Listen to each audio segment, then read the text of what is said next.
Hey you guys, welcome back to Lisa and Company. Today we are kicking off fall with $1 Dollar Tree Modern Farmhouse Pumpkins.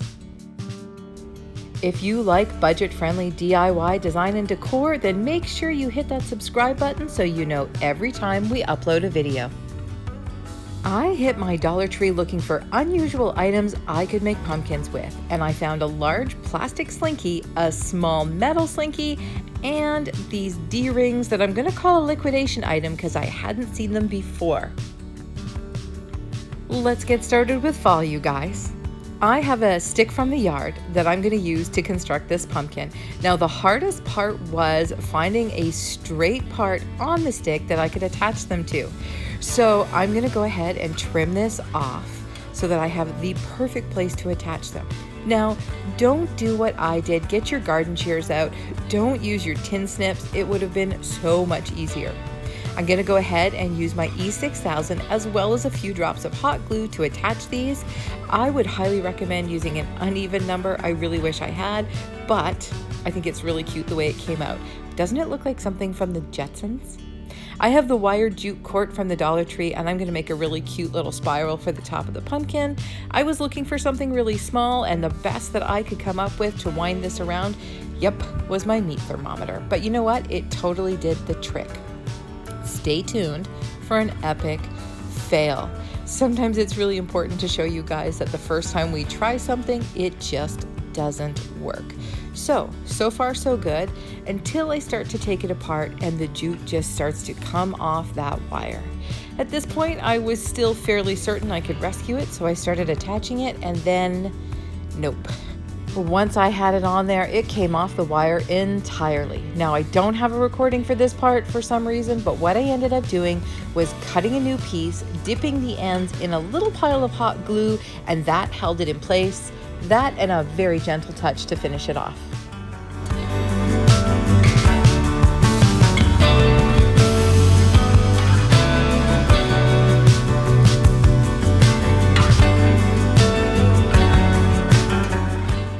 Okay, pumpkin number 2, and you guys, this couldn't be much easier. I have this tiny little metal Slinky and one of my old foam brushes that, well, we didn't clean it in time, and it's not gonna be a foam brush anymore.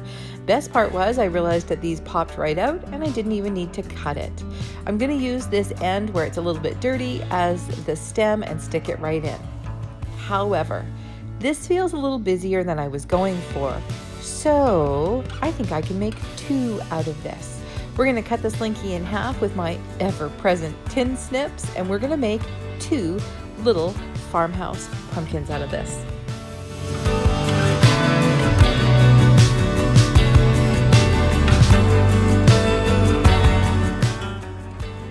I think that looks so much better. In hindsight, I probably could have made 3 out of this. Can you imagine getting 3 pumpkins for $1? That would have been pretty cool. Same as always, I'm going to go ahead and use my E6000 and just a tiny drop of hot glue so it sets up right away. I have these great clips I picked up at the dollar store, so I'm going to put that on there so I don't have to sit here and hold it while I move on to the next one. I'm going to use the E6000 and hot glue again to attach these stems. So I'm putting the E6000 around the side and a little bit of hot glue on the bottom. And just to make this interesting, I'm going to put one straight in, and we're going to put the other one at kind of a cute little angle so that they don't look exactly the same and they have a slightly more organic look to them.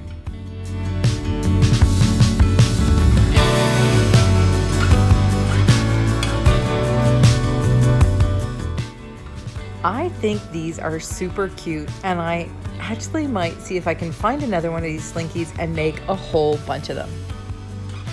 So I am using this large plastic, extremely colorful Slinky, and I took it out to the garage and sprayed it black. Best way I found to do this was to sort of hang it up, let it fall all the way down, and I just had to hit it with repeated coats of this flat black spray paint. Then I trimmed off the edges that didn't have quite as much on it, and you guessed it, we're going to use the E6000 and the hot glue to put it together. Are you sensing a trend here? I am absolutely in love with this one so far. It has got such a really cool industrial farmhouse vibe that it's turning out even better than I thought. If you're enjoying these pumpkins, make sure you hit that like button. It really helps our channel grow. Now, this one we used a couple of clips on to put together while I got the stem ready. I am using these little candle cups. They've been in my stash forever, and a couple of wood biscuits that I'm pretty sure I picked up at the Restore. Now, these are super rough on the edges. I'm going to just sand them off a little bit so that they will take the paint a little bit better. Then once that's finished, I'm just going to use some black acrylic paint that I picked up at the Dollar Tree. I've been using this more and more on small wood pieces because it has such a great matte finish. So anytime you're working on something farmhouse and you want a great matte finish, I'm totally using this paint.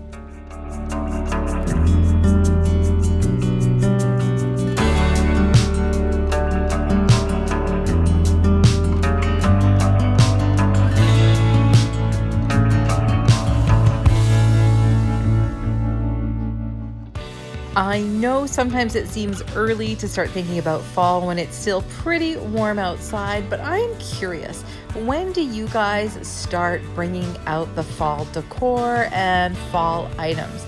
I've noticed it's happening earlier and earlier every year, but let me know down in the comments. I love fall. What is your favorite time of the year to decorate for? Not including Christmas.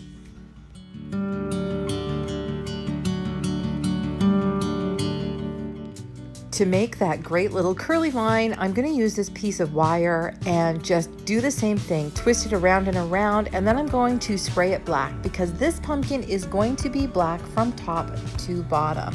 Yes, I could have left it green, but I really feel like this has got like a vintage industrial vibe and I want to finish it off all the same.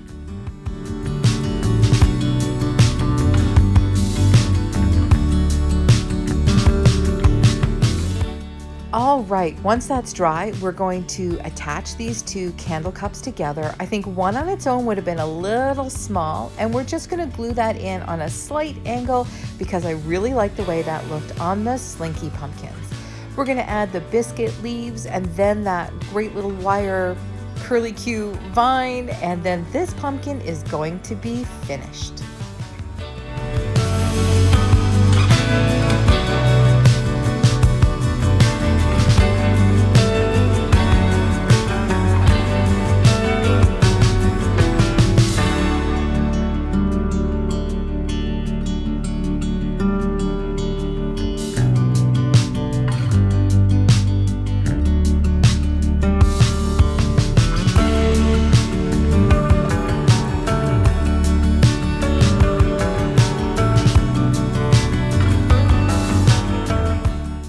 And there you have it. First fall DIYs are complete. I put these together on my little console table behind the sofa and I am loving them. These great pale colored leaves and berries I picked up at Dollar Tree just a couple of weeks ago. This is really different than anything I've ever seen in my Dollar Tree and I'm kind of crushing on them. I love the way these pumpkins came out and I moved them. They are staying here. It is my first fall decor and I am so excited for more. We have so many great videos coming up, so make sure you've hit that subscribe button and the notification bell. Here's a couple more videos for you, and as always, thanks so much for stopping by Lisa & Company, you guys. We'll see you next time.